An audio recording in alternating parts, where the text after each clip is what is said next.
কথাগুলো বললে, যেমন বলা হচ্ছে this, that, these, those.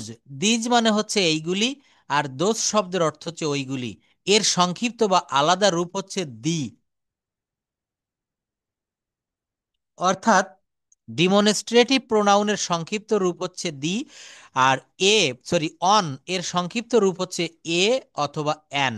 O any, one মানে হচ্ছে একটি, এর সংক্ষিপ্ত রূপ হচ্ছে এ বা অ্যান। ইনডেফিনিট আর্টিকেলের মূল কথা: শুধুমাত্র গণনা করা যায়, বা অন্য কথায় সিঙ্গুলার কাউন্টেবল নাউনের পূর্বে এ বা অ্যান বসে। আমি এটা একটু খুব ভালোভাবে আপনাদেরকে দেখাবো। এই কাউন্টেবল এবং আনকাউন্টেবলটা একটু মনে রাখবেন আজকে, হ্যাঁ। এটা আমাদেরকে, আমরা খুব কনফিউজড হয়ে যাই এই জায়গায়।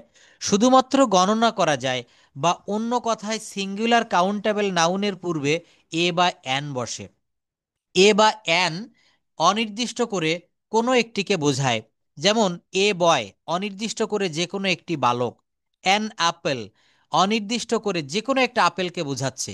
আ সিঙ্গার অনির্দিষ্ট করে একজন গায়ক। অ্যান অনেস্ট ম্যান অনির্দিষ্ট করে কোনো সৎ মানুষকে বোঝাচ্ছে। লক্ষ্য করতে হবে কি, বয়, অ্যাপল, সিঙ্গার, ম্যান নাউনগুলো কাউন্টেবল, এগুলো গণনা করা যায়। সিঙ্গুলার হওয়ার কারণে এর পূর্বে দেখেন এ বা অ্যান বসেছে। বলা হচ্ছে এ সিঙ্গার, একজন গায়ক। এ বয়, এগুলা কিন্তু এখানে নির্দিষ্ট করে গণনা করা যায়, এর জন্য কিন্তু এখানে এ বা অ্যান বসেছে। কিন্তু বয়েজ, আপেলস, সিঙ্গার্স, মেন হলে শব্দগুলোর পূর্বে কোনোভাবেই কিন্তু এ বা অ্যান বসানো যেত না। এ বয়েজ কখনো বলা যায় না, এ আপ অ্যান আপেলস বলা যায় না। তো এই জন্য বলা হচ্ছে যে এখানে শুধুমাত্র গণনা করা যায়, বা অন্য কথায় সিঙ্গুলার কাউন্টেবল নাউনের পূর্বে এ বা অ্যান বসে। সিঙ্গুলার কাউন্টেবল নাউন, দেখেন এই কাউন্টেবল এবং আনকাউন্টেবল শব্দটা আমাদের একটু ঝামেলা তৈরি করে। তো আমরা এটা একটু দেখে আসি, সামান্য একটু দেখব। খুব সহজ একটা বিষয়। কাউন্টেবল অ্যান্ড আনকাউন্টেবল নাউন গণনাযোগ্য এবং অগণনাযোগ্য। গণনার ভিত্তিতে নাউনকে দুই ভাগে ভাগ করা যায়। গণনার ভিত্তিতে নাউনকে দুই ভাগে ভাগ করা যায়, একটা হচ্ছে কাউন্টেবল নাউন, আরেকটি হচ্ছে আনকাউন্টেবল নাউন, অর্থাৎ গণনাযোগ্য, আরেকটা হচ্ছে গণনা অযোগ্য। কাউন্টেবল নাউনটা কেমন হয়? যে নাউনগুলাকে গণনা করা যায় সেগুলাকে কাউন্টেবল নাউন বলা হয়। যেমন পেন, পেন মানে হচ্ছে কলম। Table, mobile, cat, cow, etcetera. উপরের নাউনগুলোকে যেহেতু গণনা করা যায়, এই জন্য এইগুলাকে বলা হয় countable noun. A pen, two pens, একটি কলম, দুইটি কলম, এ টেবিল, টু টেবিলস ইত্যাদি। এরপর একটা হচ্ছে এ মোবাইল, টু মোবাইলস, এইভাবে। কিন্তু আনকাউন্টেবল নাউনে কি হয়? যে নাউনগুলোকে গণনা করা যায় না সেগুলাকে আনকাউন্টেবল নাউন বলা হয়। যেমন ইনফরমেশন, তথ্য, এ তথ্য কিন্তু গণনা করা যায় না। ডার্ট, ময়লা। রাইস অর্থ চাউল। কেউ যদি বলে স্যার চাউল তো গণনা করা যায়, কিন্তু আমরা দেখবেন যখন ভাত খাই, আমরা তো চাউল গণনা করে খাই না। আমরা কিন্তু চাউল ওজন করে বাজার থেকে কিনে নিয়ে আসি। তো বলা হচ্ছে রাইস, হেয়ার অর্থ চুল। উপরের নাউনগুলোকে কোনোভাবেই গণনা করা যায় না, চাইলে এগুলোকে কখনো একটি দুটি বলা যায় না। কেউ কি কখনো এভাবে বলে? একটি চাউল, দুটি চাউল, এভাবে বলা হয় না। এগুলো বলা হয় 1 কেজি, 2 কেজি, ওজন হিসাবে কেনা হয়। কাউন্টেবল নাউন এবং আনকাউন্টেবল নাউনের মূল কথা। কাউন্টেবল নাউন, ওয়ালাইকুম আসসালাম আপা, how are you? Okay okay, how are you? Okay, I am also fine, thank you for joining the class. Okay, I am showing this. Nasrin আপা, how are you? Can you hear me? Nasrin আপা।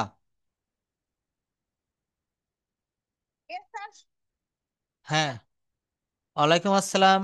হ্যাঁ হ্যাঁ, গত ক্লাসটাতে আপনাকে পাইনি আমি। আচ্ছা, class রেকর্ডগুলো দেখে নেবেন, প্রত্যেকটা ক্লাস রেকর্ড দেখবেন।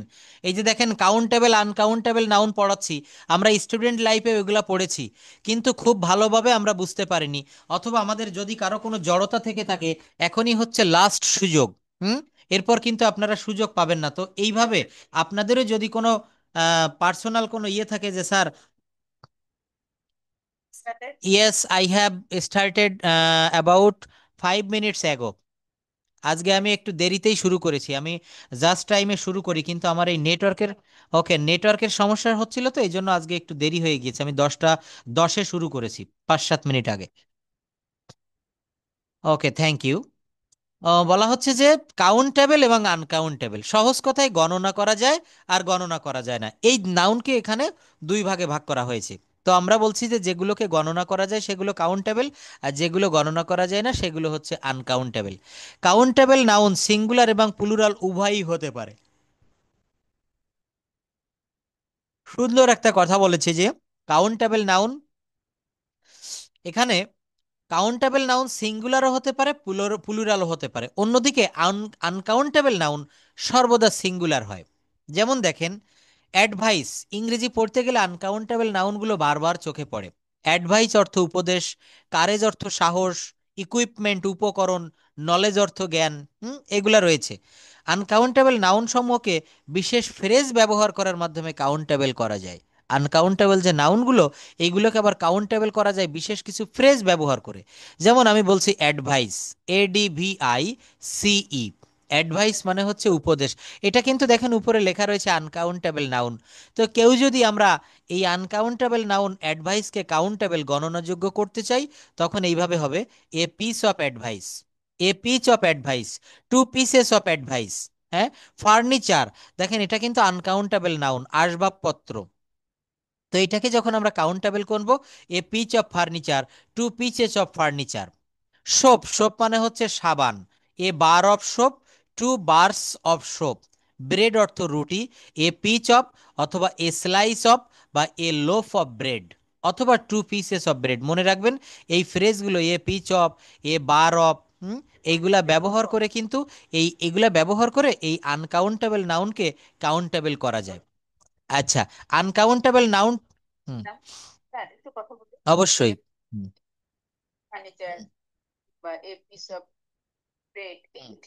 হুম। এ পিস অফ অ্যাডভাইস, এখানে একটি উপদেশ, আপনি আমাকে একটি বা আপনার সন্তানকে একটি উপদেশ দিলেন যে তুমি সত্য কথা বলবে, তুমি সর্বদা পিতামাতাকে মেনে চলবে। একটা উদাহরণ মানে একটা অ্যাডভাইস দিচ্ছে যখন একটা সেন্টেন্সের মাধ্যমে, সিঙ্গেল একটা অ্যাডভাইস, হ্যাঁ, সেটাকে বলা হচ্ছে এ পিস অফ অ্যাডভাইস। এরপরে আবার দেখেন এখানে অবলিক দিয়ে লিখেছি টু পিসেস অফ অ্যাডভাইস। এখানে অবলিক দিয়ে আমি লিখেছি, প্লিজ আপনাদের যদি কারো পাশে একটু শব্দ হয় একটু মিউট করবেন, হ্যাঁ, আমি একটু দেখি। আচ্ছা, হ্যাঁ, আচ্ছা বলুন আপা, টু পিস এটা কি হয়েছে? এটা হচ্ছে দুইটা অ্যাডভাইস, এখানে দুই টুকরা না, দুইটা অ্যাডভাইস, এটা কাউন্টেবল হয়ে যাচ্ছে, গণনা করতে পারছেন।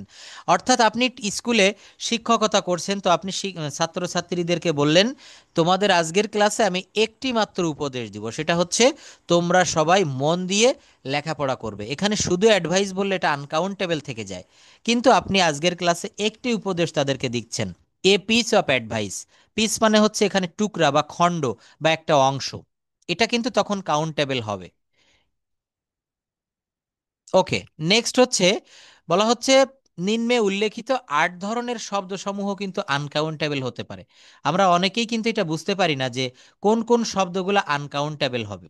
সেই শব্দগুলা 8 কাইন্ডস, দেখেন, লিকুইড অর্থ তরল বস্তু, মিল্ক, ওয়াটার, অয়েল, এটসেট্রা। এটা হচ্ছে তরল বস্তুর ভিতরে যদি হয় তখন এটা আনকাউন্টেবল নাউন হলো। 8 প্রকারের একটা হচ্ছে লিকুইড, একটা অ্যাবস্ট্রাক্ট আইডিয়া, একটা powder and grains, mass nouns, natural phenomena, states of বিগিন, ফিলিংস, গ্যাস। যেমন অ্যাবস্ট্রাক্ট আইডিয়া কেমন, অ্যাডভাইস, মোটিভেশন, ইনফরমেশন, ডিসিশন, এগুলা কিন্তু অনুমেয়, অনুমান করতে হয়, অ্যাবস্ট্রাক্ট এগুলা। যদি বলা হচ্ছে মোটিভেশন দিচ্ছি আমি, এটা কিন্তু আমি একটা আপনাদের মনের মানে আগ্রহ বা মনের একটা শক্তি সঞ্চয় হচ্ছে। ইনফরমেশন তথ্য, অ্যাডভাইস উপদেশ, এটাও কিন্তু অ্যাবস্ট্রাক্ট নাউনের ভিতরে পড়বে। পাউডার অ্যান্ড গ্রেইনস, গুঁড়া এবং শস্য জাতীয় যেগুলো, রাইস, চাউলটা কিন্তু গুঁড়া করা যায়, স্যান্ড, হুইট, হুম, গম, এগুলাও কিন্তু সব আনকাউন্টেবল নাউনের পড়বে। ম্যাস নাউন্স, জনসাধারণের সঙ্গে সম্পৃক্ত যে বিষয়গুলো থাকে, জনসাধারণের সঙ্গে অনেক কিছু কিন্তু সম্পৃক্ত থাকে, সেই জায়গাটা কিভাবে হয় আমরা একটু দেখি যে জনসাধারণের সঙ্গে কি কি সম্পৃক্ত থাকে। ওয়ালাইকুম আসসালাম, হাউ আর ইউ আপা? Okay, thank you for joining the class, yes I am also fine. তো পাউডার অ্যান্ড গ্রেইনস, গুঁড়া এবং শস্য।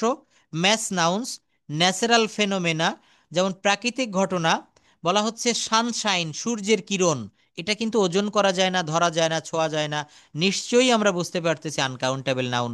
Snow, rain, water. State of being, নিজ সত্তার অবস্থা, যেমন স্লিপ, ঘুম, হ্যাঁ, স্ট্রেস, চাইল্ডহুড, এগুলাও কিন্তু আনকাউন্টেবল নাউন। ফিলিংস, অনুভূতি, যেমন হ্যাপিনেস, ইনথিওজিজম, প্রবল আগ্রহ যেটাকে বলা হয়, অ্যাঙ্গার, ক্রোধ। গ্যাসের ভিতরে রয়েছে অক্সিজেন, নাইট্রোজেন, এয়ার। এই 8টা বিষয় কিন্তু আনকাউন্টেবল নাউন হবে। কাউন্টেবল নাউন এবং আনকাউন্টেবল নাউন নিয়ে তুলনামূলক বিশ্লেষণ। কাউন্টেবল এবং আনকাউন্টেবল নাউন নিয়ে যত রকমের জটিলতা রয়েছে এই 4টি রুলের মাধ্যমে চলে যাবে। দেখেন 4টা রুল আমি একটু বলি। কাউন্টেবল নাউন আমি বাম পাশে রেখেছি, ডান পাশে রেখেছি আনকাউন্টেবল নাউন। কাউন্টেবল নাউনের আগে আর্টিকেল বসে, যেমন article plus countable noun, he has a pen. এখানে পেনটা আমরা নিশ্চয়ই বুঝতে পারতেছি এটা হচ্ছে কাউন্টেবল নাউন। তো এর পূর্বে, ইয়েস, এই কাউন্টেবল নাউনের পূর্বে দেখেন একটা আর্টিকেল দিতে পেরেছি, এ পেন বসেছে। এ বসেছে একটা, এ পেন। অর্থাৎ এখানে আমরা কিওয়ার্ডটা মনে রাখবো, সেটা হচ্ছে কাউন্টেবল নাউনের আগে আর্টিকেল বসানো যায়। Article plus countable noun, he has a pen. Uncountable নাউনের আগে কোনো আর্টিকেল বসে না, মনে রাখবেন। কখনো জীবনে কোথাও আনকাউন্টেবল নাউনের আগে আর্টিকেল বসে না। হুম যেমন এখানে বলা হচ্ছে আই ডোন্ট লাইক সুগার। দেখেন উপরে একটা বাক্য লিখেছি, I don't like the sugar. এই দাটা কখনো বসানো যাবে না। বলছে এই সুগারটা যেহেতু uncountable noun, I don't like sugar. তো আমরা এইটা এখন বলতে পারি যে কাউন্টেবল নাউনের পূর্বে আর্টিকেল বসে, আনকাউন্টেবল নাউনের পূর্বে আর্টিকেল বসে না। তাহলে আমরা একটা নিয়ম পেলাম। দ্বিতীয় নিয়মটা দেখি। কাউন্টেবল নাউনের আগে সংখ্যাবাচক শব্দ বসতে পারে। কাউন্টেবল নাউনের আগে সংখ্যাবাচক শব্দ, সংখ্যা, যেমন আই হ্যাভ 5 কাউজ, আমার 5টি গরু আছে। আই হ্যাভ 5 কাউজ, কাউন্টেবল নাউনের আগে সংখ্যাবাচক শব্দ বসতে পারে, কিন্তু আনকাউন্টেবল নাউনের আগে সংখ্যাবাচক শব্দ কখনোই বসবে না।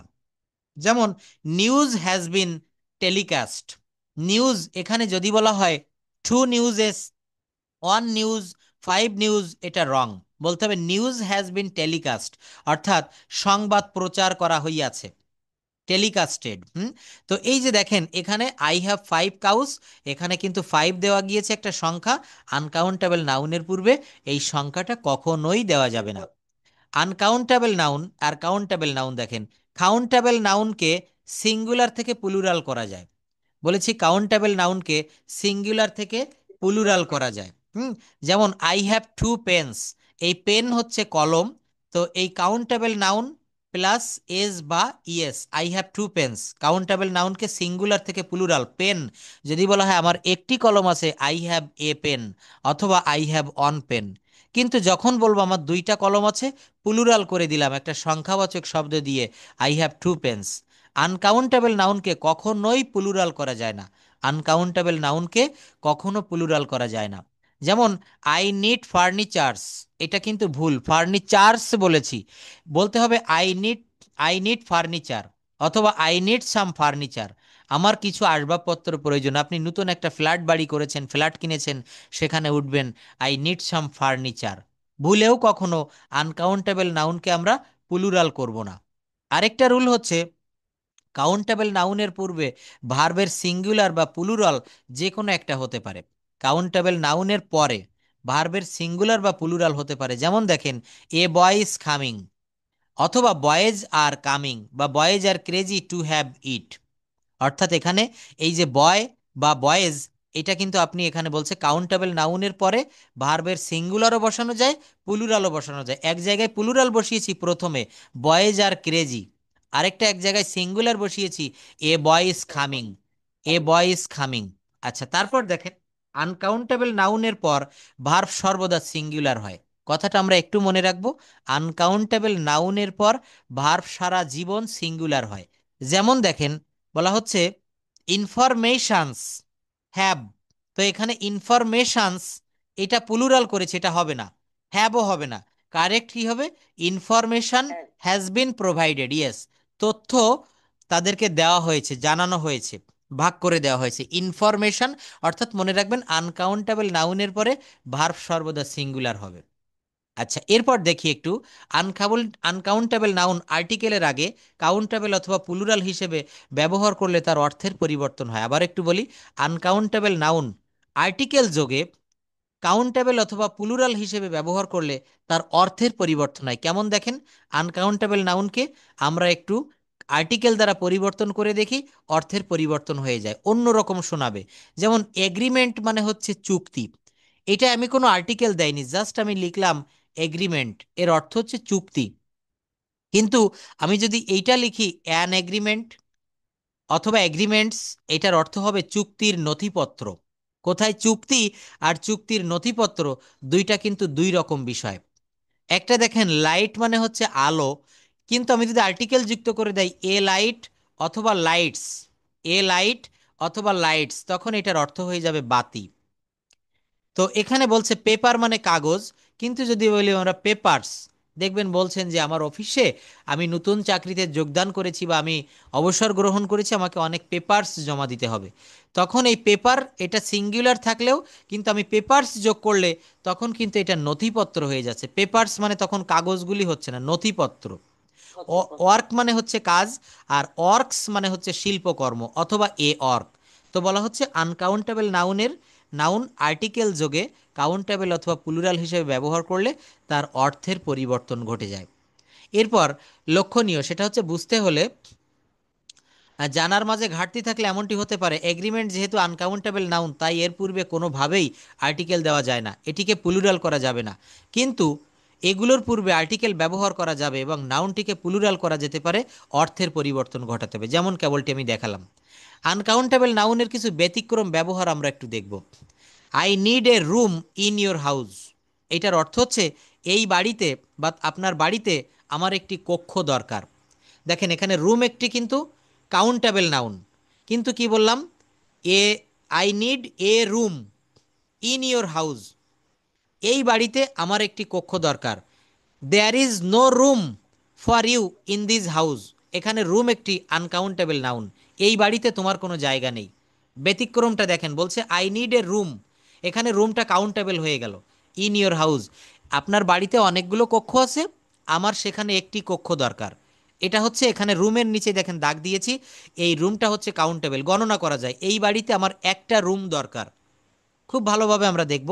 কিন্তু পরের বাক্যে লিখেছি there is no room for you in this house, there is no room, কোনো রুম নেই, অর্থাৎ এখানে রুম মানে জায়গা নেই, ফর ইউ আপনার জন্য, ইন দিস হাউস, এখানে কিন্তু রুম কোনো স্পেশাল কক্ষ বোঝাচ্ছে না, এই বাড়িতে তোমার কোনো জায়গা নেই, এখানে রুমটা কিন্তু আনকাউন্টেবল নাউন হয়ে গেল।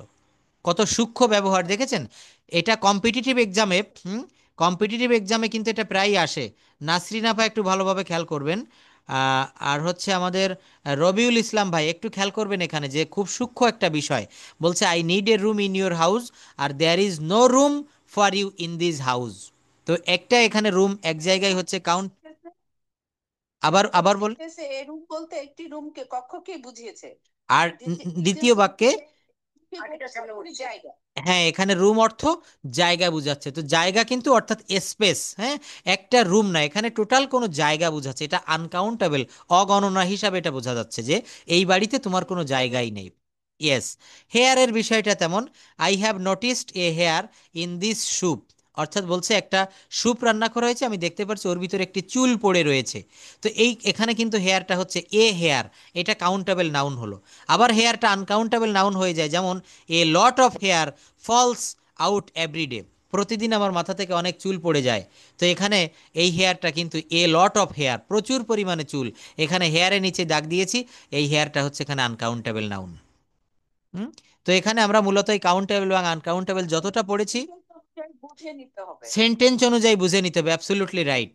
তো এখানে দেখেন বলছে যে প্র্যাকটিস করার জন্য আমি কয়েকটা জিনিস রেখেছি, নাউন কত প্রকার, quality of action, state noun, হ্যাঁ, তারপর হচ্ছে মাটন একটি কোন ধরনের নাউন, তারপর এখানে কাউন্টেবল আনকাউন্টেবল থেকেও রয়েছে, গ্রামার, ফিজিক্স, মিউজিক, কেমিস্ট্রি, এইগুলো কোন ধরনের noun, common noun, proper noun, abstract noun, collective noun, countable uncountable, এইগুলো আপনারা এখানে প্র্যাকটিস দিয়েছি একটা অনুশীলনী, এটা একটু করবেন। আচ্ছা, নেক্সট যে বিষয়টা আমি একটু দেখাতে চাচ্ছিলাম আজকে, সেটা হচ্ছে আমরা কথা বলতে গেলে প্রতিনিয়ত আমাদের যে কমন শব্দগুলা প্রয়োজন হয়। আমরা দেখবেন কথা বলতে গেলে আমরা স্পন্টেনিয়াসলি কথা বলতে পারি না, আমাদেরকে বেঁধে যেতে হয়।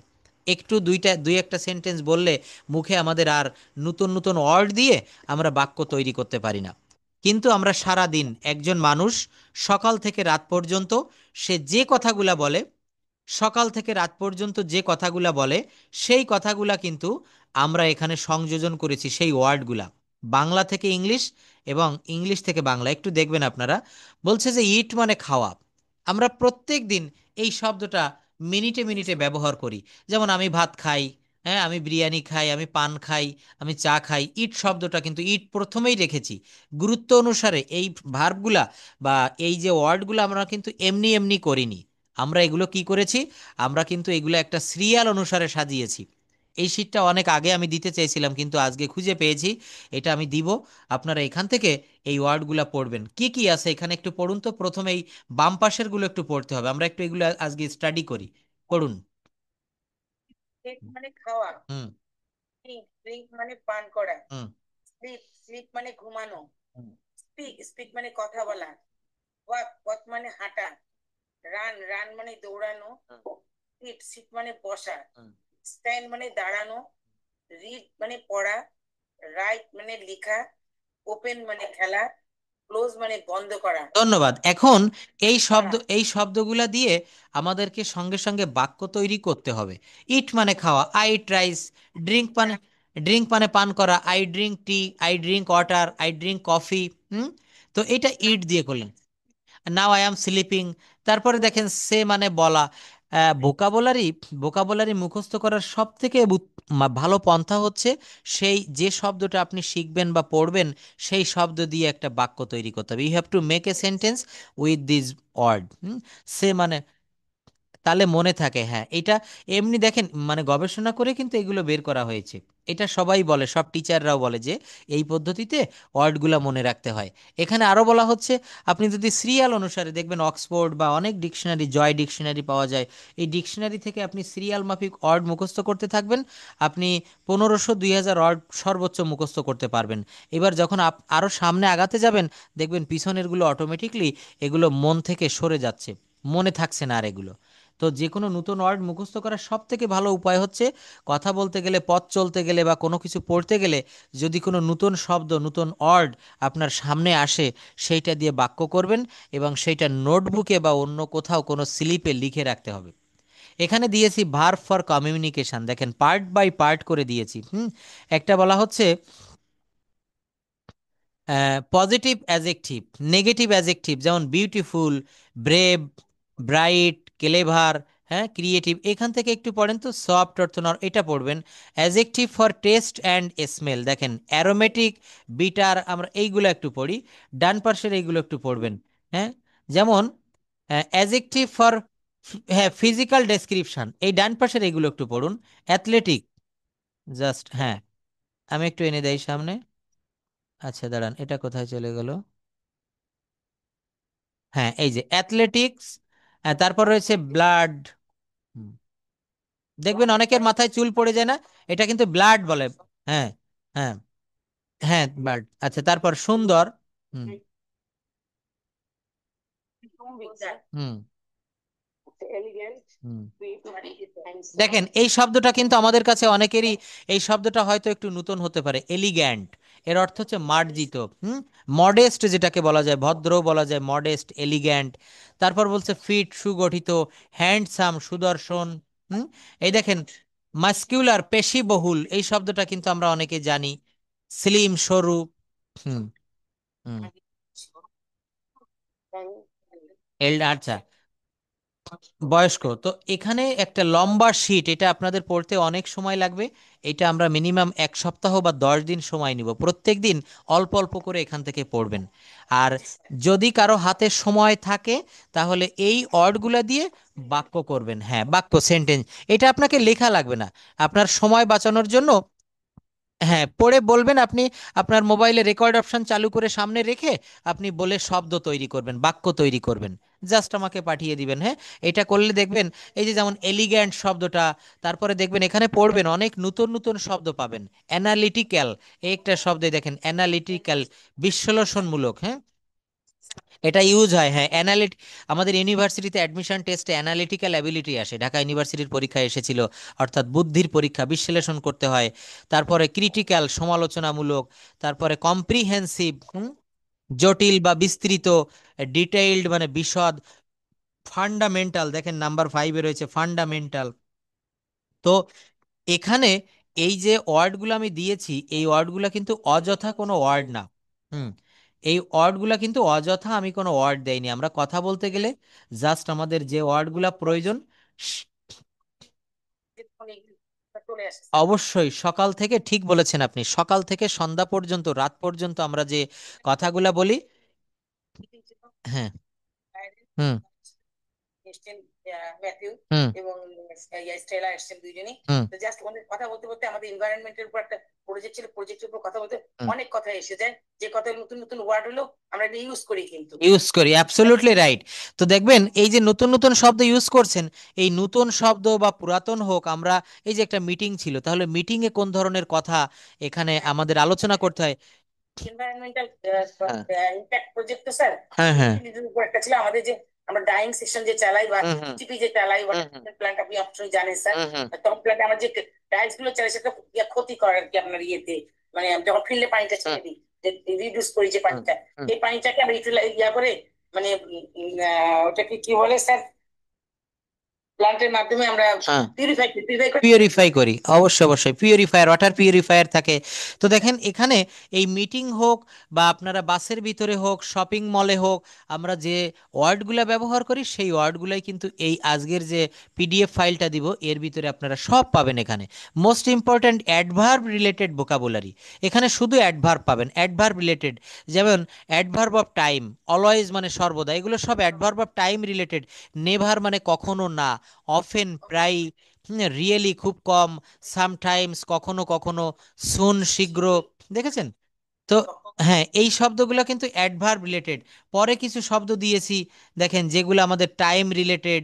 অনেক শব্দ আছে এখানে, এইগুলো পড়বেন, দেখবেন কথা বলতে গেলে সারা দিনে যে শব্দগুলো ব্যবহার করি অধিকাংশ শব্দ এই শিটে চলে এসেছে এর ভিতরে। এখানে আরো একটা বিষয় রয়েছে, নিচের দিকে আমরা দেখতে পাচ্ছি, দেখেন কিছু ইডিয়মস অ্যান্ড ফ্রেজ দিয়েছি।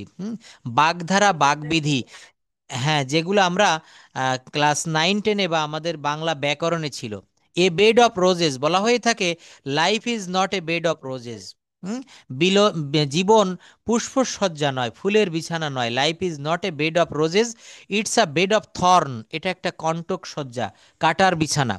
তো এই যে বেড অফ রোজেস, ফুল সজ্জা বা সুখকর অবস্থা। তারপর বলা হচ্ছে এ ব্ল্যাক শিপ, দেখেন আমি গত একটা ক্লাসে বলেছিলাম যে বেশির, হ্যাঁ, বেশিরভাগ সময়, ইয়েস, অনেক সময় আমরা বলি যে you are a black sheep. Black sheep. তো বলা হচ্ছে যে এ ব্ল্যাক শিপ অর্থ হচ্ছে কুলাঙ্গার। তো এই শব্দগুলা, এ ব্ল্যাক শিপ, শিপ মানে ভেড়া, আমরা এটা বলতে পারতাম যে একটা কালো ভেড়া। আজগুবি গল্প, হ্যাঁ, আমরা প্রায় সময় কিন্তু এটা বলি, অবশ্যই বলি। তো দেখেন এই যে এ ব্ল্যাক শিপ, এটার আক্ষরিক অনুবাদ অর্থ হচ্ছে একটা কালো ভেড়া, এ ব্ল্যাক শিপ। কিন্তু এই ইডিয়মস অ্যান্ড ফ্রেজগুলো বেশিরভাগ এইগুলো হচ্ছে ভাবানুবাদ করতে হয়। ভাবানুবাদটা কেমন? ঠিক যেটা লেখা থাকবে এইটা না বুঝিয়ে এর সঙ্গে কোনো গল্প রিলেটেড বা এইটা বহু আগে থেকে তৈরি হয়েছে যেভাবে, আমাদের সেইভাবে ভাবের সঙ্গে অনুবাদ করতে হবে, ভাবানুবাদ। এ ব্ল্যাক শিপ অর্থ হচ্ছে কুলাঙ্গার, এটাকে কালো ভেড়া বলা যাবে না। এ ডার্ক হর্স, ডার্ক মানে অন্ধকার, এ ডার্ক হর্স এইভাবে বলতাম যদি একটা অন্ধকারের ঘোড়া, না। এ ডার্ক হর্স শব্দের অর্থ হচ্ছে রহস্যময় ব্যক্তি। হুম। এ ম্যান অফ লেটার্স, আমরা যদি বলি অক্ষরযুক্ত একজন ব্যক্তি, লেটার মানে হচ্ছে অক্ষর, কিন্তু এটার ভাবানুবাদটা হবে পণ্ডিত ব্যক্তি। ভাবানুবাদটা কি হবে? পণ্ডিত ব্যক্তি। দেখেন এখানে ঠিক তদ্রূপ আমি কিছু প্রভার্ব সংযোজন করেছি। প্রভার্বের আমাদের কথা বলতে গেলে যদি আপনি প্রভার্ব ব্যবহার করে কথা বলেন অনেক শ্রুতি মধুর হয়। নাচতে না জানলে উঠান বাঁকা। হুম। সে প্রায় সময় প্রভাব ইউজ করে স্যার। অবশ্যই আপনারাও করবেন, এখানে আমি অনেক প্রভার্ব দিয়েছি, কথার ভিতরে এগুলো বলবেন, দেখবেন অনেক ভালো শোনা যাবে আপনাদের কথাগুলো, স্মার্ট ইংলিশ হবে। A bad workman quarrels, a bad workman quarrels with his tools, অর্থাৎ নাচতে না জানলে উঠান বাঁকা। হুম। আমরা কিন্তু এটা অনেক সময় বলি। তারপর দেখবেন অল্প বিদ্যা ভয়ঙ্করী, a little knowledge is a dangerous thing. Hmm. তারপর বলছে ফলেই পরিচয়। A tree is known by its fruit, by its fruit.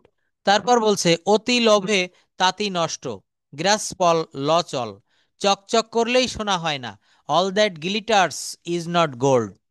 শেষ ভালো যার, দেখেন এই শব্দটা, এই সেন্টেন্সটা আমরা প্রায় ব্যবহার করি যে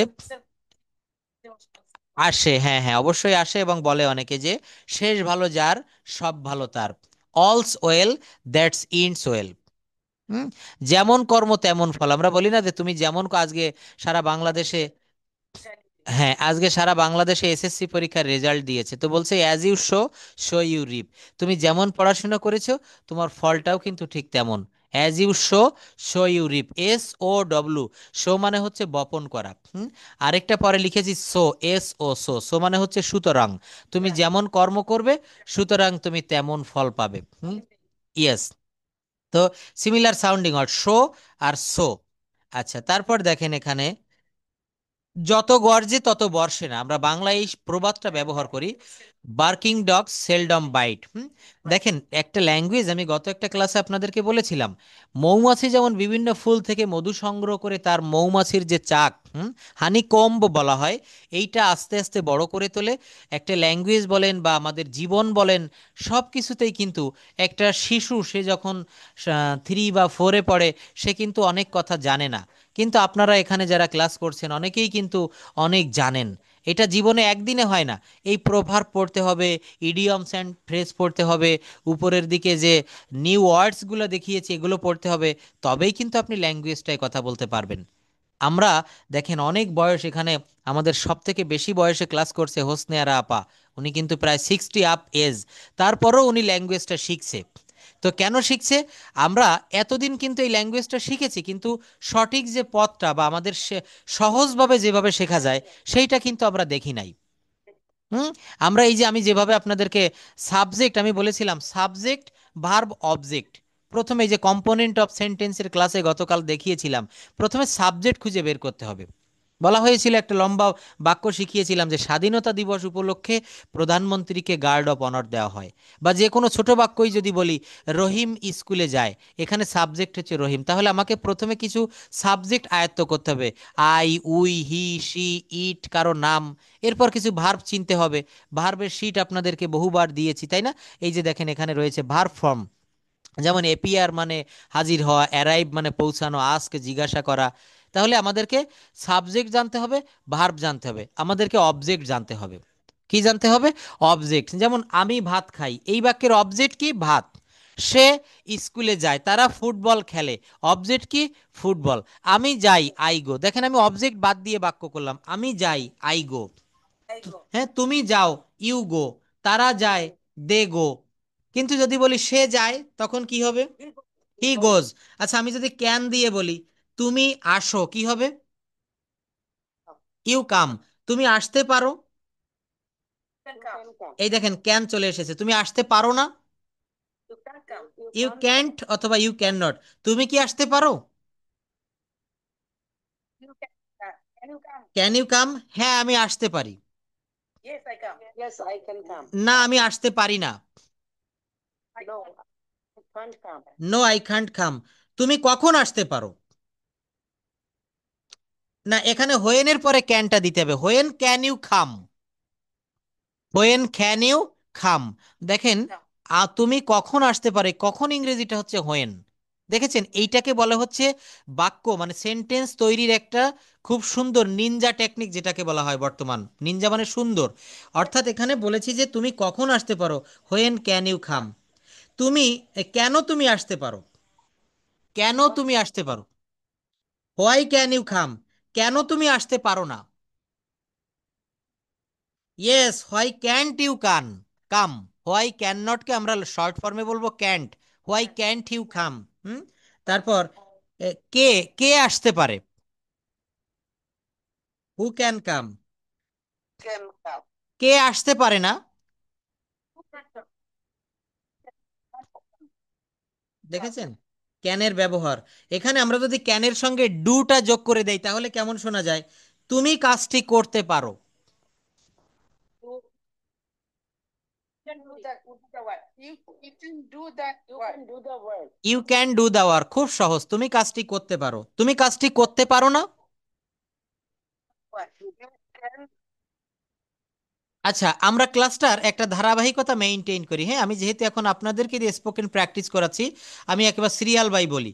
প্রথমে আমেরিকা থেকে ক্লাস করছেন ফাতেমা মঞ্জুরি আপা, আপনি বলবেন, সবাই মিউট রাখবেন, হ্যাঁ, শুধু আপা বলবে, তারপর আমরা সিরিয়াল অনুসারে বলবো। আপনি বলবেন যে তুমি কাজটি করতে পারো, কি হবে? তুমি কাজটি করতে পারো। Hmm, you can do the work, thank you. You can do the work, এখানে ক্যান অর্থ পারা, ডু অর্থ করা, দুইটা ভার্ব দিয়েছি। হ্যাঁ, you can do the work, তুমি কাজটি করতে পারো না? You cannot do the work. তুমি কি কাজটি করতে পারো? Can you do the work? Can you do the work? Can you do the work? দেখেন, এই শব্দগুলা, এই সেন্টেন্সগুলা আপনাদের দৈনন্দিন জীবনে, ব্যবহারিক জীবনে ইউজ করতে হবে। আপনি ওখানে কোনো একটা জবে ঢুকেছেন আমেরিকাতে, আপনার কলিগকে আপনি বলছেন can you do the work. তো এই ক্যানের ব্যবহারটা কোথায় করতে হবে আর কোথায় হবে না, আমি এইটা নিয়ে আলোচনা করেছিলাম গত একটা ক্লাসে। ক্যানটা ব্যবহার করা হয় সমবয়সীদের ক্ষেত্রে, বন্ধু বান্ধবের ক্ষেত্রে, অথবা আমার যদি কেউ জুনিয়র হয় সেখানে আপনি ক্যান ব্যবহার করতে পারেন। বলা হচ্ছে can you do the work, এখানে যার প্রতি আপনি ক্যানটা ব্যবহার করলেন, বুঝতে হবে সেই ব্যক্তি আপনার জুনিয়র হইতে পারে, আপনার ফ্রেন্ড হইতে পারে, অথবা তার সঙ্গে তুই করে বলা যায়, বড় জোর তুমি করে বলা যায়। কিন্তু যখন আপনি ভদ্রতার সঙ্গে বলবেন, অনুযায়ী এবং রিলেশন অনুযায়ী আমাকে বুঝে তারপর বলতে হবে। অ্যাবসলিউটলি রাইট, আমরা অনেকেই এটা বুঝি না, আমরা অনেকে ক্যান ব্যবহার করে বসি, কিন্তু না, ভদ্র, বয়সে বড়, এমন ক্ষেত্রে আপনাকে উড ব্যবহার করতে হবে। Would you please do the work, আপনি কি কাজটি করবেন? কিন্তু আপনি কলিগকেও যদি কখনো, আপনার অনেক দীর্ঘদিনের পরিচিত, তার সঙ্গে আপনি বলতে পারেন can you do the work. এবার যদি বলি তুমি কি কাজটি করতে পারো, কি হবে? Can you do the work. তুমি কি কাজটি করতে পারো না? ইয়েস, আমি কাজটি করতে পারি, কি হবে? হ্যাঁ, আমি কাজটি করতে পারি। Can do the work. না, আমি কাজটি করতে পারি না। Yes, I can not do the work. No, I can't do the work, এখানে বলতে হবে নো। কি বলতে হবে? নো। এখানে যদি আমি আরেকটু, দ্য ওয়ার্ক। হ্যাঁ, একটা ডাব্লিউআই যোগ করে দিলাম, কিভাবে তুমি কাজটি করতে পারো? How how how can you do the work? হ্যাঁ, আমরা শুধু আপাকে একটু সুযোগ দেই, হ্যাঁ, অন্যদের কাছে যখন আসবো তখন সবাই বলবেন, এক একজন করে বলুক, উনি না পারলে। হ্যাঁ হ্যাঁ, থ্যাংক ইউ, মিউট রাখবেন। তো এখানে হাউ দিয়ে বলেছেন কিভাবে তুমি কাজটি করতে পারো। হাউ শব্দের অর্থ হচ্ছে কিভাবে বা কেমন করে। আচ্ছা, যদি বলি কিভাবে তুমি কাজটি করতে পারো না, how can not you do the work, how can't you do the work. কেন তুমি কাজটি করতে পারো? You do the work.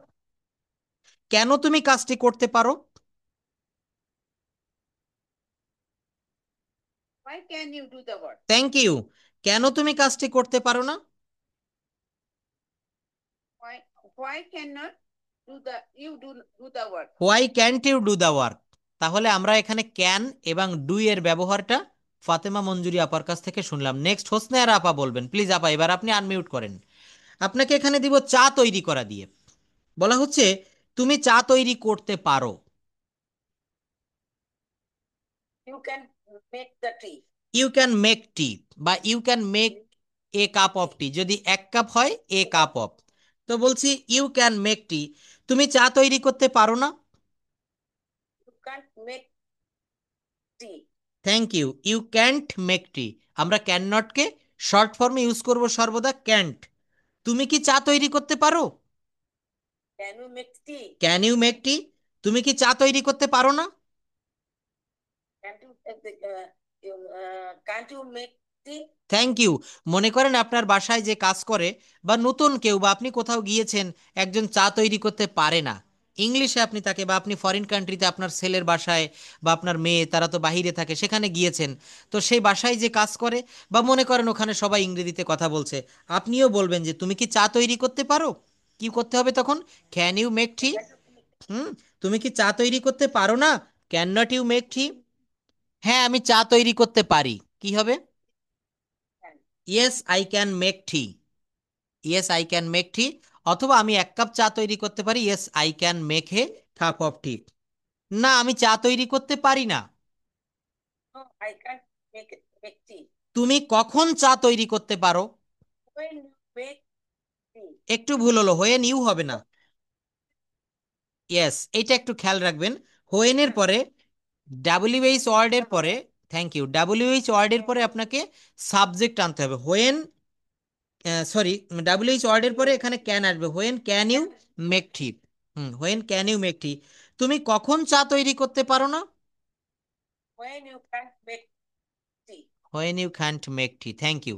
আচ্ছা, এরপর দেখেন ক্যানের পাস্ট ফর্ম আমরা কুড ব্যবহার করব। হ্যাঁ, লিপিকা আপা, লিপিকা রানী, আপনি একটু আনমিউট করেন এবার। আমরা এভাবে পার্সোনালি 1-to-1 সেশন করব, দেখবেন আমাদের কার্যটা মানে আমাদের ফলাফলটা বেশি দ্রুত পাবো। এখানে কুড দিয়ে যদি ব্যবহার করতে হয়, ক্যান মানে হচ্ছে পারা, তো আমি এখানে কুড বলবো পারতাম, আমি যেতে পারতাম। যেতে পারতাম। আই আই একেবারে আই সহজ, আই কুড গো। কি হবে বলুন? I could go. আমি যেতে পারতাম না, আই কুড নট গো। আমি কি যেতে পারতাম?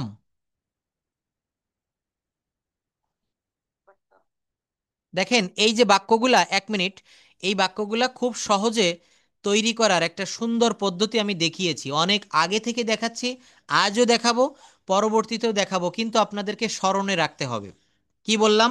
এখানে বলেছি যে আমি কি যেতে পারতাম, আমি কি যেতে পারতাম। এখানে গো মানে হচ্ছে যাওয়া, একটা ভার্ব, আর একটা মডাল ভার্ব ব্যবহার করেছি, সাবজেক্ট প্লাস কুড প্লাস ভার্বের base form. Subject plus could, এই কুডটা হচ্ছে মডাল ভার্ব, এবং এটাকে বলা হয় মডাল অক্সিলারি ভার্ব। খুব ভালোভাবে মনে রাখেন, কোনো বাক্যে যদি কোনো অক্সিলারি ভার্ব থাকে আর ওই বাক্যটাকে যদি প্রশ্নবোধক করতে হয়, ইন্টারোগেটিভ করতে হয়, তাহলে নিয়মটা হচ্ছে অক্সিলারি ভার্বকে সবার শুরুতে এনে বসিয়ে দিলে বাক্যটা প্রশ্নবোধক হয়ে যায়। এই কথাটা আমি পূর্বে বহুবার বলেছি, খুব ভালোভাবে মনে রাখবেন। যেমন I am, 1 minute, I am, please wait, আগে শুনবেন তারপর বলবেন। I am eating rice.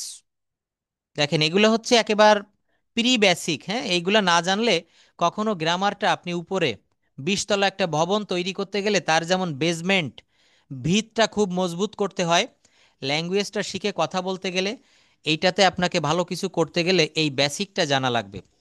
আমি এতদিন পড়ানোর ভিত্তিতে একটা বিষয় বুঝতে পেরেছি, ওই যে দেখবেন ল্যাঙ্গুয়েজ ক্লাব 03 একটা ব্যাচে আপনারা অনেকে অ্যাড রয়েছেন, আমার সঙ্গে ক্লাস করেন, শনি সোম বুধ শুক্র নেয় রাত 10টায়। তো এখানে অনেক প্রায় 1000 স্টুডেন্ট ওই ব্যাচে, তো রেগুলার জয়েন করে প্রায় 150-200 এরকম। তো আমি অনেক দিন থেকে ওই ব্যাচটাতে ক্লাস নিচ্ছি, কিন্তু আপনারা তো এখন পার্সোনাল ব্যাচে আসছেন, ওই ব্যাচে আমি কখনো আনমিউট করতে পারি না, আনমিউট করলেই সবাই কথা বলে, ক্লাসটা এলোমেলো হয়ে যায়।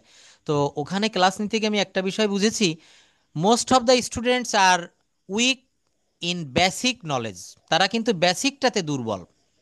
আর এই বেসিক না শিখে অনেকে বলে শুধু হোয়াটসঅ্যাপে নক দেয়, স্যার অ্যাডভান্স লেভেলের ক্লাস করান, এই করান তাই করান, কিন্তু এই জায়গাগুলো না পারলে কখনো আপনি অ্যাডভান্সে যেতে পারবেন না, বুঝবেন না। ওই সেই বিল্ডিংয়ের মতো, আমার ভিত যদি মজবুত না হয়, উপরে দেখবেন অনেক ভিত, 2012 সালে সাভারের রানা প্লাজা ধসে 1200 শ্রমিক মারা গিয়েছিল, খুব একটা মানে ট্র্যাজেডি। তো আমাদেরকেও কিন্তু তাই। হ্যাঁ, 1124 জন, এটা হচ্ছে খাতা কলমের হিসাব, বাহিরে হয়তো আরো ছিল। যাই হোক, তো এখন আমাদের ল্যাঙ্গুয়েজটা শিখতে গেলেও ঠিক তাই, এই বেসিকের জায়গাটা পাকা করেন, পারবেন। হোসনে আরা আপা, আপা ঠিক বলেছেন, বেসিকে 100% ভালো হতে হবে। দেখবেন অনেকে বলে না যে ছেলেটার বেসিক খুব ভালো, যাদের বেসিক ভালো তারা ফ্রি হ্যান্ডে লিখতে পারে, তারা স্পিকিং করতে পারে। আমি যখন শহরে যাই, আজকেও খুলনায় গিয়েছিলাম, তো ফরেনারদের দেখলেই কিন্তু আমি কথা বলি, কারণ ওদের সাথে কথা বলতে আমার খুব ভালো লাগে, সেও ইংলিশে বলছে, আমিও ইংলিশে বলছি, সে যা বলে আমি সব বুঝতে পারছি, কারণ আমি ইংলিশ ল্যাঙ্গুয়েজটা জানি, আমি পারি, আমি বুঝি। তো এভাবে কিন্তু আমাদেরকে আগাতে হবে, 4টা স্কিল আমাদেরকে ডেভেলপ করতে হবে: reading skill, writing skill, listening skill and speaking skill. তো এর ভিতরে সব থেকে 2টা হচ্ছে বেশি ইম্পর্ট্যান্ট, সেটা হচ্ছে ইংরেজি শুনে বোঝা এবং ইংরেজি বলা। হুম, আমাদেরকে ইংরেজি, ইয়েস, right. হ্যাঁ, তো আমি পয়েন্টে চলে আসি লিপিকা আপা, আবার আপনি একটু বলবেন যে এখানে আমি কিভাবে বলছিলাম আমি যেতে পারতাম, আই কুড গো। আমি যেতে পারতাম না, আমি যেতে পারতাম না, আই কুড নট গো। আমি কি যেতে পারতাম? তখন এই যে একটা auxiliary verb, modal auxiliary could, এটাকে প্রথমে আনতে হবে, could I go, could I go. বুঝতে পেরেছেন? মনে থাকবে তো? এই বিষয়গুলো কিন্তু লিখবেন, মনে থাকে না। আমরা সারাদিন যা যা কিছু শুনি তার বেশি কিছু ঘুমানোর পরে আমরা ভুলে যাই। এটা আমাদের ব্রেনের একটা মানে সৃষ্টিকর্তার একটা বৈশিষ্ট্য দিয়েছে। সব যদি মনে থাকতো একটা মানুষ পাগল হয়ে যেত। তো ভুলে যাবেন, কিন্তু কি করতে হবে? এগুলো লিখতে হবে, লিখলে দেখবেন আপনার ব্রেনে মাথার খাতায় লেখা হয়ে যাবে। আচ্ছা, তারপর আরো বলেন, সে যেতে পারতো, কি হবে? She could go. শি বা হি কুড গো। এইবার যদি বলা হয় আমি ইংরেজিতে কথা বলতে পারতাম, এই কুড ব্যবহার করে বলুন তো। I could speak the English. I could speak English. তুমি ইংরেজিতে কথা বলতে পারতে, You could speak English. You could speak English. তুমি ইংরেজিতে কথা বলতে পারতে। তারা ইংরেজিতে কথা বলতে পারতো। They could speak. আমি রান্না করতে পারতাম, I could. Uh, I could cook.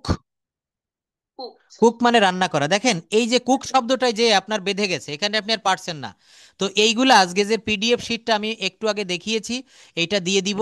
সারাদিন কথা বলতে গেলে আমাদের যে ধরনের শব্দ প্রয়োজন হয়, ওই শিটে কিন্তু সেই শব্দগুলাই রয়েছে। Most important vocabulary. এইটা অনেক লম্বা একটা শিট, 1 সপ্তাহ বা 10 দিন ধরে আপনারা পড়বেন। আমি আসতে পারতাম, কি হবে? একটু ভাগ করে দেন, প্রতিদিন 20 টা 20টা পড়া দেন স্যার, ছোট মানুষের মতো। Thank you. হ্যাঁ, খুব ভালো একটা পদ্ধতি বলেছে ফাতেমা আপা। তো 20টা 20টা করে পড়া থাকবে। দেখেন এই শীটটা আমি আবার একটু সামনে নিয়ে আসি, কোথায় জানি রেখেছি এইটা। জাস্ট ওয়েট, এই যে এটা প্রতিদিন না, এটা তো আর্টিকেলের শীট। আর এটার বইটা আমার কাছে আছে। না, বই থাকলে কাজ হবে না। আমার কাছেও অনেক বই আছে, কিন্তু আমি ইংরেজি পারি না, কোনো লাভ হবে? এই কথাটা কখনো বলা যাবে না। সেই দিন একজন ফোন করে আমাকে বলছে, স্যার আমার ছেলের ব্রেন খুব ভালো, খুব ব্রিলিয়ান্ট, কিন্তু সে পড়তে চায় না। তখন আমি হাসবো না কাঁদবো আমি কিছু বুঝতে পারলাম না। আমি বলছি ব্রেন ভালো, পড়তে চায় না, কি লাভ আছে বলেন? সমস্যা আমার, আমি প্রচুর পড়ি, মনে হুম। থাকে না, কি করবো। মনে থাকে না, আপনি লিখবেন। এখানে সব থেকে ভালো মেডিসিন হচ্ছে আপনি লিখবেন। ওই যে একদম বাজারের থেকে ওষুধ কিনে খাওয়া যায়, এই ল্যাঙ্গুয়েজটা শেখার জন্য আমার কাছে খুব ভালো ভালো কিছু মেডিসিন আছে। অনেকে বলে স্যার আমি অনেকে বলে কি স্যার আমি ওয়ার্ড মুখস্থ করতে পারি না, ওয়ার্ড মনে থাকে না। তাদেরকে আমি একটা ঔষধ দেই, ঔষধটার নাম হচ্ছে খাতায় লিখতে হবে, প্রচুর লিখতে হবে। লিখবেন, একটা ওয়ার্ড আপনি 5 বার, বড় জোর 10 বার লিখবেন। ওইটা যদি কোনো দিন মৃত্যুর দিন পর্যন্ত আপনার মনে থাকবে, আমি গ্যারান্টি দিতে পারি। কোনো ওয়ার্ড যদি কেউ 10 বার লেখে খাতায়। এমএস হয়ে গেছে স্যার, আমি বলি স্যার। এইবার একটা সুন্দর কথা বলেছেন, এবার একটা সুন্দর কথা বলেছেন। এখানে দেখেন হোসনে আরা আপা 65 হয়তো হতে পারে বা 60+। আপনিও অনেক বয়স্ক। বয়স হয়ে গেলে হয় কি, আমাদের যে কোনো জিনিস দেখবেন আমাদের চুল পেকে যায়, দাঁত পড়ে যেতে চায়, তাই না? আমাদের, হ্যাঁ, না এটা man to man, man to man, man to man very করে। হুম, কিন্তু দেখবেন বয়স হয়ে গেলে কিন্তু আমাদের শরীরেরও পরিবর্তন হয়। ব্রেন তো অবশ্যই একটু কম মনে রাখতে পারবে। আমাদের মেমোরিটা একটু দুর্বল হয়ে যায়। দেখবেন ক্লাস 9 10-এ পড়ুয়া একটা ছেলে, সে যতটা মনে রাখতে পারবে, এই বয়সে আপনারা পারবেন না। তো এর জন্য কি করতে হবে? হ্যাঁ, yes, you have to try a lot. হ্যাঁ, চেষ্টা করবেন, চেষ্টা করলে মনে থাকবে। আচ্ছা, তারপর আরো একটু বলুন লিপিকা আপা, আমি খেলতে পারতাম। দেখেন সব জায়গায় সাবজেক্টের পরে কুড দেবেন। I could play, yes. আমি যেতে পারতাম, I could go. I could go. আমি পুকুরে সাঁতার কাটতে পারতাম।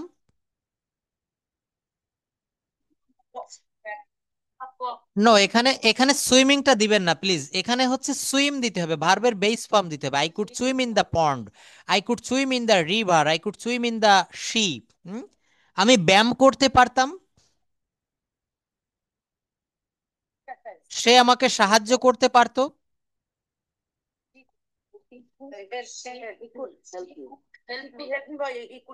ইয়েস, তুমি আসতে পারতে, he could come, you could come, তুমি আসতে পারতে, তুমি আসতে পারতে না। আচ্ছা, আমরা একটু পার্সোনালি আসি, হ্যাঁ। লিপিকা আপার পরে দেখি সিরিয়ালে কে রয়েছেন। বিলকিস আপা একটু আনমিউট করবেন প্লিজ আপা, ক্যান ইউ হেয়ার মি? ওকে, আপনি কি হেডফোন দিয়ে কথা বলছেন? কথাটা ক্লিয়ার আসছে না, একটু সাউন্ডটা ঠিক করবেন। এখানে আমরা সাবজেক্টের পরে মে ব্যবহার করব। মে, মে শব্দের অর্থ হচ্ছে সম্ভাবনা। যেমন আমি আসতেও পারি। আমাকে বলছেন যে স্যার আপনার দাওয়াত রইল, আপনি কি আসবেন? আমি বললাম আমি আসতেও পারি, আই মে কাম। তুমি আসতেও পারো, আসতেও পারো, ইউ মে, এটা তো ইউ মে ইউ কাম, মে তাই কাম। সে আসতেও পারে। মে কাম। আমি কৃতকার্য হতেও পারি, I I may pass, I may pass. আমি অকৃতকার্য হতেও পারি, may, I may not pass. I may ধন্যবাদ। এখানে ডাবল নট হবে না, I may fail, I may fail, fail, হ্যাঁ। ঠিক আছে, বলেছেন, ধন্যবাদ, বলতে হবে। দেখেন, আমি এখানে আপনাদেরকে এই যে প্রেজেন্টেশন নেই, যা কিছু করি, প্রথমেই আমি একটা জিনিস আপনাদের কাছ থেকে চাই, সেটা হচ্ছে কথা বলা শুরু করতে হবে। Language can not be learned without speaking. ভাষাটা না বলে কখনো শেখা যায় না। আমাদের দেশ থেকে, আমার বাড়ির পাশে একজন রাশিয়াতে থাকতো, তো সে রুশ ভাষা পারে। এখন আমাকে যদি রুশ ভাষা শেখানোর জন্য বলা হয়, বা বলছেন কেউ যদি বলে আপনাকে রাশিয়ায় যেতে হবে, রুশ ভাষা শিখতে হবে, আমি সারাদিন ওই রুশ ভাষার গ্রামার নিয়ে পড়ে থাকলাম বাসার ভিতরে, আমি কখনোই শিখতে পারবো না। ওই যে রাগিব আর আদিব দুই বন্ধু সাইকেল চালানোর কথা বলেছিলাম না, ভাষাটা ঠিক সেই রকম। এটা প্র্যাকটিক্যালি শিখতে হবে। তো প্রথম পর্যায়ে দেখবেন একটা শিশু 15 মাস বা 2 বছর বা 2.5 বছর বয়সে যখন তার মুখে কথা ফোটে, সে কিন্তু অনেক ভুল উচ্চারণ করে। আমি ভাত খাই, তো বলে আমি ভাত খায়, এরকম বলে না? তো সে কিন্তু বলে, বলতে বলতে প্রচুর জিজ্ঞাসা করে। এই জিজ্ঞাসা করতে করতেই সে শেখে। আমরা মা বাবারা তাকে শিখায়, এটাকে হাত বলে, এটাকে পা বলে, এটাকে চোখ, এটা কান, এটা নাক, তাই না? শিখাতে হয়। ছোটবেলায় দেখবেন একটা অক্ষর অ লিখতে গিয়ে আমাদের কতবার কলম ভেঙে গিয়েছে, তাই না? এখানে ভাষাটাও ঠিক তাই, প্রচুর হ্যাঁ, প্রচুর ভুল বলবেন। যারা কথা বলে, অনেকেই আমাকে প্রেজেন্টেশন পাঠায়, রুমা আপা রয়েছে এখানে, হোসনেরা আপাও রেগুলার পাঠায় সময় পেলে, শিলা আপা, সবাই দেখেছি কম বেশি পাঠায়। তো আমি চাচ্ছি প্রথমে আপনি ভুল বলা শুরু করেন, দেখবেন একটা সময় সঠিকের কাছে আপনি পৌঁছে গেছেন। কিন্তু অনেক স্টুডেন্ট দেখেছি লজ্জা পায়, ভয় করে, স্যার আমি বলবো না, আমি গ্রামার জানি না, আমি পারি না, বলতে গেলে ভুল হবে। এইটা কিন্তু ভেরি ব্যাড হ্যাবিট, এইটা ত্যাগ করতে হবে। You have to give up this bad habit, এই বদ অভ্যাসটা। আমি হুম, বলুন। আমি টিকাতের জন্য অফিসে গিয়েছি। আজকে? দেন আমার, না না, আমি 3-4 দিন আগে আচ্ছা গিয়েছি। আচ্ছা আচ্ছা, সবাই শুনবেন আপার কথাটা, উনি কিন্তু আমেরিকা থেকে বলছেন, হ্যাঁ। আইডি কার্ডের জন্য গিয়েছি, কিন্তু হুম। আমার বোন যে সে তো আবার ধানমন্ডি টিউটোরিয়ালে ছিল, ইংলিশ মিডিয়ামের টিচার। আচ্ছা আচ্ছা আচ্ছা। যাই হোক, ও তো ফ্লুয়েন্সি বলতে পারে, বাট হুম আমি তো মানে খুবই হুম। অল্প অল্প। আচ্ছা। দেন আমাদের টিকটক তুললো, আমাদের ইয়ে করলো, কিন্তু আমি ছোট ছোট করে ওনাকে কিছু বোঝাতে চাইছি। হুম বাট উনি বললো যে মানে সে খুশি হয়েছে, সে বুঝতে পেরেছে, হুম এবং আমাকে সে অনেকবার করে থ্যাংক ইউ দিল এই আর কি। হুম। এই, তারপর দেখলাম যে আসলে চেষ্টা করলে একটু একটু করে হয়ে যায়। অবশ্যই। এবং আরেকটা বিষয় বলি, দেখেন আপনি যেহেতু আমেরিকাতে থাকছেন, আমি আমেরিকার অনেক sir, student. Okay. Excuse me sir, হ্যাঁ। Can I leave sir? Yes, you can leave now. Okay, okay, thank you. You can leave now. I will send you the PDF file and the recorded class. Okay. And his wife who has live in Canada, America, হ্যাঁ, they come. to my house. Yes, sir. Okay, Yes, sir. Thank you, thank you, thanks a lot, you can leave now. Okay. তো দেখেন, যে কথাটা আমি বলছিলাম সেটা হচ্ছে, ফাতেমা আপাকে বলছি, আমেরিকা থেকে আরও যারা আমার কাছে ক্লাস করে, সবাই কিন্তু আমরা বাঙালি, আমরা বাংলাদেশ থেকে গিয়েছি। তো আমি একটা বিষয় বুঝতে পারলাম, আপনি এই যে একটা আইডেন্টিটি কার্ড আনার জন্য ওখানের একটা অফিসে গিয়েছেন, নিশ্চয়ই যে আপনার সঙ্গে কথা বলছিল সে ওখানকার নেটিভ স্পিকার। তো একটা বিষয় মেইন যে কথাটা, সেটা হচ্ছে আপনি অল্প একটুও যদি বলেন, মানে 100% বুঝাতে না পারেন, 80%, 60% বুঝাতে পারলেও তারা বাকিটুক কিন্তু বুঝে নেয়। কারণ আমেরিকাতে পৃথিবীর সব দেশের লোক আমেরিকায় বাস করে। তো ওরা, আমেরিকানরা এটা বুঝে নেয় যে সবাই ল্যাঙ্গুয়েজটা ভালো পারে না। আপনি অর্ধেক 50% বুঝাবেন, দেখবেন বাকিটুক তারা বুঝে গেছে। আর এইটা করতে করতে কি হবে, আপনি যখন তাদের সাথে কমিউনিকেট করবেন, আপনি কিছুদিন পরে একটা জব পাবেন। যেমন তাহমিনা আপা রয়েছে, উনি ঢাকার তিতুমির কলেজের, মিরপুর বাংলা কলেজের উনি বাংলার প্রভাষক মানে অধ্যাপক ছিলেন শেষ বয়সে। উনি 18তম বিসিএস এর ক্যাডার হয়েছিলেন। তো উনি এখন আমেরিকায় ওনার নাতি নাতনিদের কাছে থাকে, উনি ক্লাস করে। তো উনি বলে কি, স্যার আমি তো বাংলার স্যার ছিলাম, আমি বাংলা ভালো পারি, বাট ইংলিশে আমি খুবই দুর্বল। তো উনি দেখেন বিসিএস ক্যাডার, তো তারপরেও এটা আমার সৌভাগ্য যে উনি আমার ব্যাচে পড়ছেন। তো উনি একটা কিন্ডারগার্টেন স্কুলে জব করে আমেরিকাতে। তো বলছিল, স্যার আমি আগে তো কিছুই পারতাম না, এখন আপনার কাছে গ্রামার শিখে বা আমি অল্প অল্প যা বলি, ছেলেমেয়েরাও আমাকে বুঝতে পারে, ছোট ছোট ছেলেমেয়েরা, এবং আমিও ওদের কথা বুঝতে পারছি। এর মেইন বিষয়টা হচ্ছে কমিউনিকেশন। আপনি যখন তাদের সাথে কথা বলবেন, আপনি আরও 5 দিন যে কোনো একটা অফিসে যাবেন আপনার ড্রাইভিং লাইসেন্সের জন্য, বা আপনার কোনো জব খোঁজার জন্য, কোনো ইন্টারভিউ দেওয়ার জন্য, দেখবেন আপনার কথা বলার এই ফ্লুয়েন্সিটা আরও দ্রুত এসে যাবে। Are you clear? Thank you. আচ্ছা, এখন আমরা M2:R2 এর একটা ব্যবহার আসবো। আমরা সিরিয়ালে দেখছি এখন রুমা আপা বেঁধে গেছেন। প্লিজ বাকিরা সবাই একটু মিউট করুন। রুমা আপা আনমিউট করবেন please. Can you hear me আপা? জি sir. Yes sir. Okay, thank you. এখানে M2 সাবজেক্টের পর M2 অথবা ইস টু অথবা R2 প্লাস V1। যেমন আমাকে যেতে হয়, দেখেন অনেক কথা এইভাবে বলা লাগে, আমাকে যেতে হয়, আমাকে খেতে।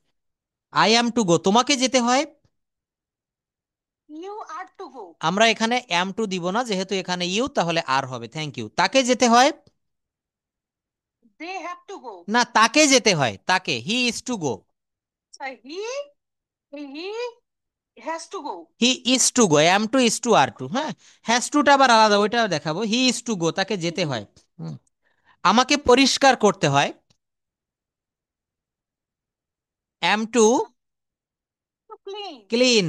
আমাকে পরিবর্তন করতে হয়, চেঞ্জ। আমাকে সাহায্য করতে হয়, to help. I am to help. এইটার পাস্ট ফর্ম একটু বলবেন। আমাকে যেতে হয়েছিল, to go. I was to go, ধন্যবাদ। তোমাকে যেতে হয়েছিল, you you were to go. তোমাকে বাজারে যেতে হয়েছিল, you went to go, went to go to market. No, you were to go to market. Went দিবেন না, ওই একই। আমি আমি শুধু একটু ওখানে অতিরিক্ত অংশ জুড়ে দিয়েছি। আমাকে আসতে হয়েছিল, আই অস টু টু কাম। আমাকে বাড়ি আসতে হয়েছিল,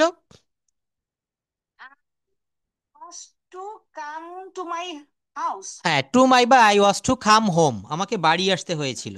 হুম। আচ্ছা, তারপর আমাকে শিখতে হয়েছিল, আই টু লার্ন। আমাকে ইংরেজি শিখতে হয়েছিল, টু লার্ন ইংলিশ। ইংলিশ। দেখেছেন? তাহলে এইভাবে যদি আমরা প্র্যাকটিস করি, আমরা যদি চর্চা করি, কেন আমরা পারবো না? বাক্য বড় করা শিখতে হবে, ছোট থাকুক সেখান থেকে আমরা বড় করব। M2 is to R2 এর ব্যবহার বলুন। এ, বাক্যতে, প্রত্যেকটা বাক্যতে কথা আসছে যে আমাকে যেতে হবে, আমাকে করতে হবে, কিন্তু আমরা শব্দটা ইউজ করছি আই, এইখানে একটু।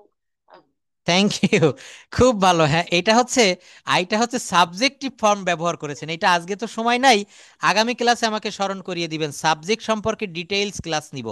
Subjective form, objective form, possessive form, possessive আবার অন, পজেসিভ টুও রয়েছে।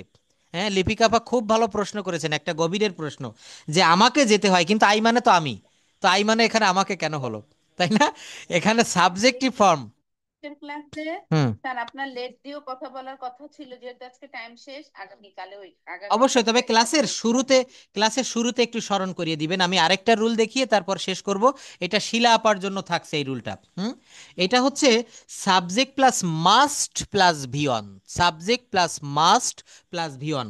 যেমন আমি অবশ্যই যাব, বলুন। Thank you. তুমি অবশ্যই যাবে,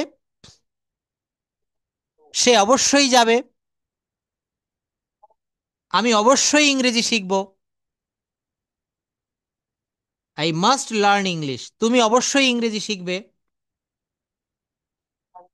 আমি অবশ্যই সাহায্য করব, আমি অবশ্যই জানাবো। থ্যাংক ইউ, শিলা আপাই সবচেয়ে ভালো বলেছেন, থ্যাংক ইউ। আচ্ছা দেখেন, তাহলে এইভাবে এই প্র্যাকটিসগুলো আমাদেরকে করতে হবে। আগামী ক্লাসে আমি লেটের ব্যবহার এবং এই যে subjective form, objective form, positive form কিভাবে হয় এইটা নিয়েও আমি আলোচনা করব।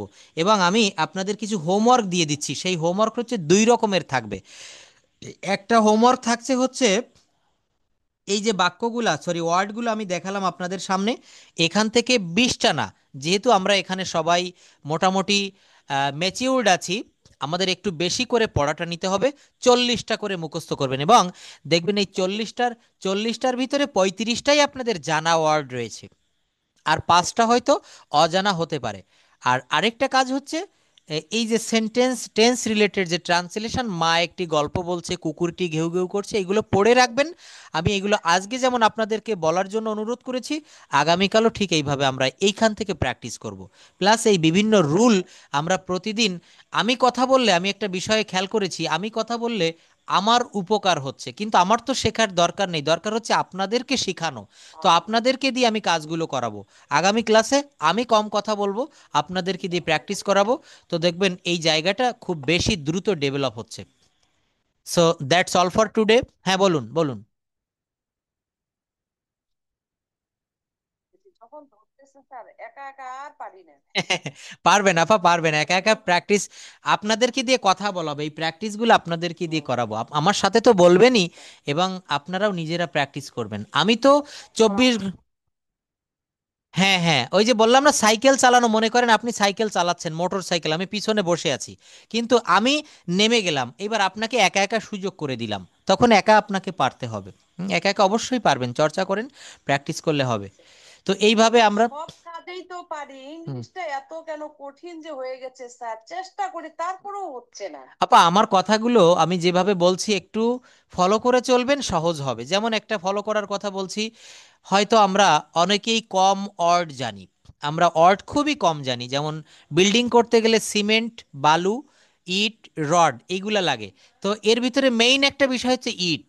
আমি দোতলা একটা বিল্ডিং করব, আমার 40,000 ইটের প্রয়োজন, এর কম হলে হবে না। তো কথা বলতে গেলেও এই ওয়ার্ডগুলোকে ইটের সঙ্গে তুলনা করা হয়েছে, ব্রিক্স। তো এই ওয়ার্ড মুখস্থ করবেন, আর কিভাবে করবেন তাও আমি বলে দিয়েছি, যে হয় লিখবেন অথবা নতুন ওয়ার্ড যদি আপনি মুখস্থ করেন ওইটা দিয়ে বাক্য তৈরি করবেন। এইরকম যে কথাগুলা বলি এইগুলো একটু মেনে চলবেন, দেখবেন সহজে ইংরেজিটা শিখতে পারবেন। এখন কিন্তু দেখেন, আমরা কিন্তু ছোট নাই। ছোটবেলায় যেমন আমরা অ ক খ এবিসিডি শিখেছি, আমাদের অনেক কষ্ট হইতো, কিন্তু এই বয়সে এসে কিন্তু আমাদের আর অতটা কষ্ট হয় না। তো ল্যাঙ্গুয়েজটাও আমি মনে করি ক্লাস 9 10-এ বা 6 7-এ পড়তে গেলে যতটা কষ্ট হতো, এখন তো আমরা সবাই ম্যাচিউরড, এখানে সবাই আমরা মাস্টার্স কমপ্লিট, আমরা জব করতেছি, হ্যাঁ, আমরা কেউ ফরেন কান্ট্রিতে রয়েছি, এখন আরও আমি মনে করি বেশি সহজ। আমার দেখানো পদ্ধতিতে একটু হাঁটবেন, দেখবেন খুব সহজ হবে। So that's all for today. হ্যাঁ হ্যাঁ হ্যাঁ, রেপিটেশনের পড়া sir, yes yes, absolutely repetition. Right, perfectly said. হ্যাঁ হ্যাঁ, perfectly said. So that's all for today, time up. See you in the next class. আসসালামু আলাইকুম, আল্লাহ হাফেজ, good night to everyone. Thank you.